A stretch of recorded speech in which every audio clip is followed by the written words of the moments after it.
नमस्कार मित्रों, एक बार फिर से आप सभी का स्वागत है हमारे इस चैनल में। आज के इस वीडियो में टीजीटी और पीजीटी चित्रकला की तैयारी के लिए प्रैक्टिस सेट हल करेंगे और आज के इस प्रैक्टिस सेट में आपको मात्र 25 प्रश्न मिलेंगे, लेकिन ये 25 प्रश्न बहुत ही लाभदायक हो सकते हैं। तो चलिए इन प्रश्नों को हल करते हैं। उम्मीद है आज का वीडियो आपको अच्छा लगेगा, और अगर वीडियो आपको अच्छा लगे तो वीडियो को लाइक कर दिया करें। चैनल पर नए हो तो चैनल को सब्सक्राइब कर लें, जिससे आने वाले सभी वीडियो के नोटिफिकेशन आपको मिलते रहें। तो सबसे पहला प्रश्न है, कियोस्क क्या है? आपको बताना है कि कियोस्क क्या है। तो सही जवाब क्या होगा? तो यहाँ पे सही जवाब जान लेते हैं। ऑप्शन ए, विज्ञापन माध्यम। तो कियोस्क क्या है? विज्ञापन का एक माध्यम है। अगला प्रश्न देखते हैं, प्रश्न नंबर 102। भारत में रेडियो पर विज्ञापन प्रसारित होना प्रारंभ किस सन में हुआ था? तो भारत में सबसे पहले रेडियो पर विज्ञापन कब प्रसारित किया गया है, किस सन में पूछा जा रहा है। तो यहाँ पे सही जवाब ऑप्शन बी होगा, 1967 ईस्वी में। तो भारत में रेडियो पर विज्ञापन प्रकाशित होना प्रारंभ हुआ था 1967 ईस्वी में। चलिए अगला प्रश्न देखते हैं, प्रश्न नंबर 103। आकांक्षा का भाव। आकांक्षा का भाव कौन सी रेखा प्रदर्शित करती है? कर्णवत रेखा करती है कि लंबवत रेखा करती है कि क्षैतिज रेखा करती है कि कोणीय रेखा करती है? तो सही जवाब ऑप्शन बी होगा, लंबवत रेखाएं। तो आकांक्षा का भाव प्रदर्शित करती हैं लंबवत रेखाएं। आगे देखते हैं, प्रश्न नंबर 104। तटस्थ रंग कौन से हैं? तटस्थ रंग कौन से हैं? तो यहाँ पे सही जवाब होगा ऑप्शन डी, उपर्युक्त तीनों। काला, सफेद और ग्रे, ये तीनों रंग तटस्थ रंग कहलाते हैं। अगला प्रश्न देखते हैं, प्रश्न नंबर 105। वर्ण चक्र के आमने सामने के रंग को क्या कहते हैं? वर्ण चक्र में जो आमने सामने के रंग दिखाई देते हैं उनको क्या कहा जाता है?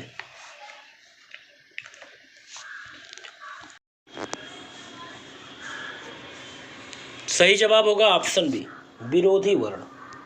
तो वर्ण चक्र में आमने सामने के रंग को विरोधी वर्ण रंग कहते हैं। आगे देखते हैं, प्रश्न नंबर अगला है, जो आकृति निश्चित सीमाओं में संगठित होकर चित्र में प्रमुख भूमिका निभाती है वह क्या कहलाती है? जो आकृति निश्चित सीमाओं में संगठित होकर चित्र में प्रमुख भूमिका निभाती है उसको क्या कहेंगे? सही जवाब यहाँ पे होगा ऑप्शन बी, सक्रिय आकृति। तो सक्रिय आकृति क्या होती है? निश्चित सीमाओं में संगठित होकर चित्र में महत्वपूर्ण भूमिका निभाती है। अगला प्रश्न देखते हैं, टिंट किसे कहते हैं? बताइए, टिंट किसे कहा जाता है? सही जवाब होगा ऑप्शन ए, हल्की तान। अगला देखते हैं, प्रश्न नंबर 108। पोत क्या अनुभव कराते हैं? पोत क्या अनुभव कराते हैं? सही जवाब होगा ऑप्शन बी, स्पर्श ज्ञान। तो पोत अनुभव कराते हैं स्पर्श ज्ञान का। चलिए अगला प्रश्न देखते हैं, प्रश्न नंबर 109। अंतराल क्या है? अंतराल क्या है?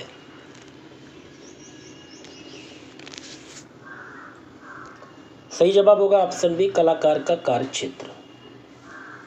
तो अंतराल क्या है? कलाकार का कार्य क्षेत्र। अगला प्रश्न है, कर्णवत रेखाएं किस प्रकार का भाव उत्पन्न करती हैं? कर्णवत रेखाएं किस प्रकार के भाव को उत्पन्न करने में सक्षम होती हैं? सही जवाब होगा ऑप्शन सी, बेचैनी। तो कर्णवत रेखाएं बेचैनी भाव को उत्पन्न करती हैं। अगला प्रश्न देखते हैं, प्रश्न नंबर 111। वर्ण की उत्पत्ति किससे होती है? वर्ण की उत्पत्ति किससे मानी गई है? सही जवाब होगा यहाँ पे ऑप्शन सी, प्रकाश से। तो वर्ण की उत्पत्ति प्रकाश से मानी गई है। अगला प्रश्न है, प्रकाश में 7 रंगतों का सही क्रम क्या है?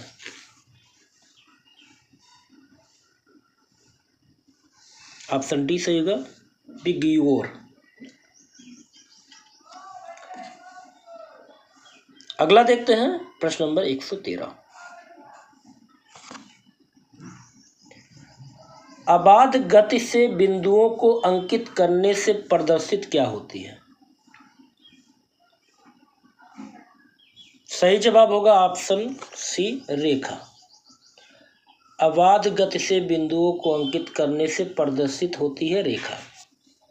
चलिए अगला देखते हैं। अगला प्रश्न है प्रश्न नंबर 114। एक पुंजीय रेखाएं क्या भाव प्रदर्शित करती हैं? एक पुंजीय रेखाएं कौन से भाव को प्रदर्शित करती हैं? सही जवाब यहाँ पे होगा ऑप्शन बी, प्रसार। एक पुंजीय रेखाएं प्रसार के भाव को प्रदर्शित करती हैं। अगला प्रश्न देखते हैं प्रश्न नंबर 115। रंगत मान तथा सघनता क्या है? रंगत मान सघनता है क्या? सही जवाब होगा ऑप्शन बी, रंग के गुण। आगे देखते हैं। अगला प्रश्न है, लयपूर्ण गति को व्यक्त करती है। लयपूर्ण गति को क्या व्यक्त कौन से रेखाएं करती हैं? सही जवाब होगा ऑप्शन बी, कुंडलित रेखाएं। लयपूर्ण गति को कुंडलित रेखाएं व्यक्त करती हैं। अगला प्रश्न है, एस्थेटिक शब्द किस भाषा से लिया गया है? सही जवाब होगा ऑप्शन ए, यूनानी। एस्थेटिक शब्द किस भाषा से लिया गया? यूनानी। आगे देखते हैं, प्राचीन समय में कला के लिए किस शब्द का प्रयोग होता था? प्राचीन समय में कला के लिए किस शब्द का प्रयोग होता था? ऑप्शन ए सही होगा, शिल्प। अगला प्रश्न देखते हैं प्रश्न नंबर 119। कला प्रभावों की अभिव्यक्ति है, कथन किसका है? कला प्रभावों की अभिव्यक्ति है, ये कथन किसके द्वारा कहा गया? सही जवाब होगा ऑप्शन ए, क्रोचे महोदय। ये कथन किसका है? क्रोचे महोदय का है। इन्होंने कहा कला प्रभाव की अभिव्यक्ति है। चलिए अगला प्रश्न देखते हैं प्रश्न नंबर 120। कारुशिल्प क्या है? ललित कलाएं हैं, देव शिल्प है, उपयोगी कलाएं हैं या मानव शिल्प है? सही जवाब होगा ऑप्शन सी, उपयोगी कलाएं। तो कारुशिल्प क्या है? उपयोगी कलाएं हैं। अगला प्रश्न है, रिपब्लिक नामक पुस्तक के लेखक कौन थे? रिपब्लिक नामक पुस्तक के लेखक कौन थे? सही जवाब होगा ऑप्शन बी, प्लेटो। तो रिपब्लिक नामक पुस्तक के लेखक हैं प्लेटो। आगे देखते हैं। अगला प्रश्न है, सुमेलित करना है। तो एक तरफ सूची 1, सूची 2 को सुमेलित करना, एक तरफ है आपका प्रमुख ग्रंथ और एक तरफ है उसके रचनाकार। तो चलिए सुमेलित कर लेते हैं। कामसूत्र किसने लिखा है? सभी को पता है, कामसूत्र वात्स्यायन मुनि के द्वारा लिखा गया है। 64 कलाओं का वर्णन किया गया है यहाँ पे। तो ए को किससे मिलाएंगे? तीसरे से मिलाएंगे।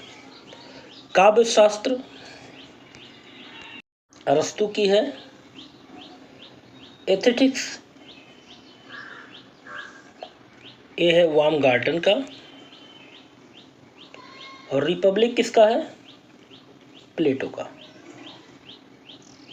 कामसूत्र वात्स्यायन मुनि का है, काव्यशास्त्र अरस्तु का है, एस्थेटिक्स बाumgarten का है और रिपब्लिक है प्लेटो का। तो इस तरह से हम लोगों ने मिलान कर लिया। चलिए आगे देखते हैं। अगला प्रश्न है, सुमेलित कीजिए। कौन से दार्शनिक कहाँ के हैं? गार्टन जर्मनी से संबंधित है। रोजर फ्राय ये संबंधित है फ्रांस से।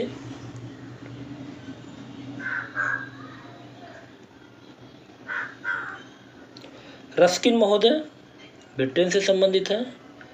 अरस्तु यूनान के दार्शनिक हैं। तो इस तरह से मिलान हो गया। बाumgarten Germany, Roger Fry France, Ruskin Britain और अरस्तु यूनान। अगला प्रश्न देखते हैं। यहाँ भी सुमेलित करना है। सुमेलित कीजिए सूची 1 को सूची 2 से। तो चलिए सुमेलित कर लेते हैं।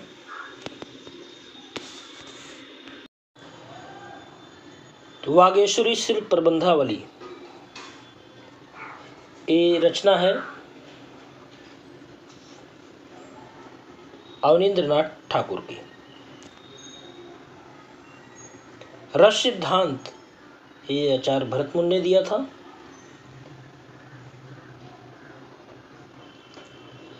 इसके बाद चित्रलक्षण नग्नजीत का ग्रंथ है और जय मंगला पंडित सुधर का। इस तरह से मिलान हुआ। आगे देखते हैं। अगला प्रश्न है और इस वीडियो का लास्ट प्रश्न है। काल क्रम पर आधारित क्रम से सही चयन कीजिए। तो काल क्रम के आधार पर चयनित कीजिए। तो यहाँ पे जो सही विकल्प होगा ऑप्शन ए, पहले बाumgarten है, फिर कांट महोदय है, फिर हीगल है, फिर शोपेनहावर है। ऑप्शन ए यहाँ पे सही होगा। तो यहाँ पे आपके 25 प्रश्न पूरे होते हैं। उम्मीद है आज का वीडियो आपको अच्छा लगा होगा। और मित्रों, अगर वीडियो आपको अच्छा लगे तो वीडियो को लाइक कर दें। चैनल पर नए हो तो चैनल को सब्सक्राइब कर लें। अगले वीडियो में फिर मिलते हैं। नमस्कार।